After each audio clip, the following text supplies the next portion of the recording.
Force health protection, from my perspective, is four things. It's a fit and ready force, it's deploying with the warfighter, it's supporting the warfighter no matter what that support may entail. That could be trauma support, that could be internal medicine, preventive medicine, and then to make sure that we take care of eligible family members and those who are retirees, who have worn the cloth of the nation. Now, of course, in this particular theater, the fourth part of that force health protection isn't as important. The first three are absolutely critical. From Navy medicine's perspective, we have the ultimate responsibility for ensuring medical readiness to make sure that we give our warfighters all of the things that they need to have. So the first thing that I have to do is make sure that medical forces are prepared, trained, and then deployed with the right capability so that we can come into theater and support our warriors no matter who they are, no matter where they are. In that regard, I have to come and make sure that we are actually delivering the mail. By the way, we are delivering the mail, and it is on time.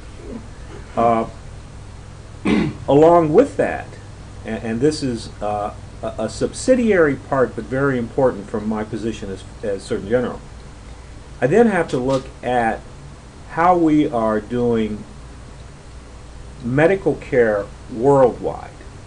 So although we're in this particular AOR, and in fact this is a wartime situation, I also have other responsibilities, and in order to make sure that I have the right force and the right balance, I have to come out and make sure. So, and I have to come out and actually see with my own eyes what we're doing. And in that regard, my first OCONUS trip as Surgeon General, this has been very enlightening and very helpful to me to know that, number one, we're keeping our eyes on the most important thing, and that's that readiness operational medicine thing. And additionally, it's going to help me to align forces at home so that we can continue the training and the preparation so that we can send our corpsmen, our Marines, our airmen, our corpsmen, our doctors, our dentists, our nurses over and into the fight. There is a great deal of it, and a wonderful level of esprit de corps. There is a great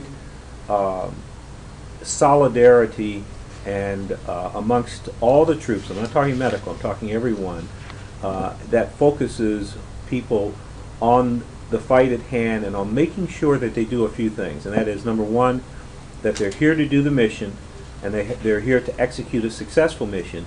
And number two, they're here to take care of each other.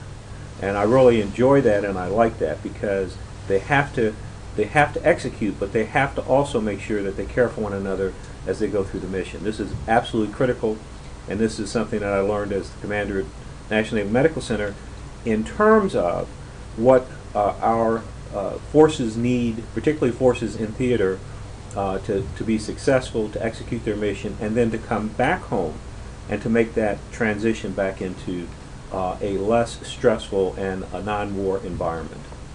This is Navy in support of Army, and in the overall picture, there is certainly a joint flavor in that there are Navy people supporting, Navy medical supporting Army.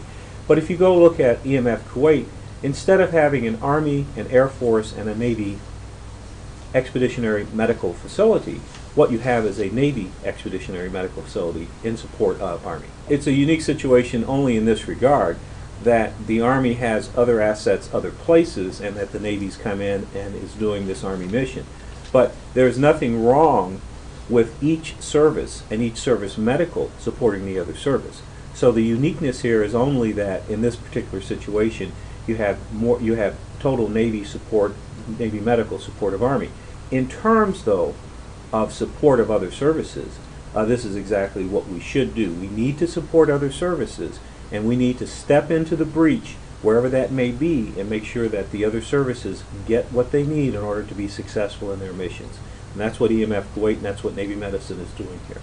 In terms of EMF Kuwait, the capabilities that we're bringing are Level 3 hospital. In touring the facility for a couple of days this week, I think that the EMF Kuwait is probably on the order of a small family practice teaching hospital in terms of capability.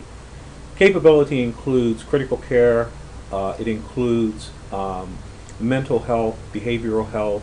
It includes all forms of general and plastic surgery. Internal medicine, we can go down to the subspecialty level of having interventional cardiology involved with all sorts of different tests. So the medical capability in EMF Kuwait is probably more sophisticated than you'll find in most operational units. Very, very high level.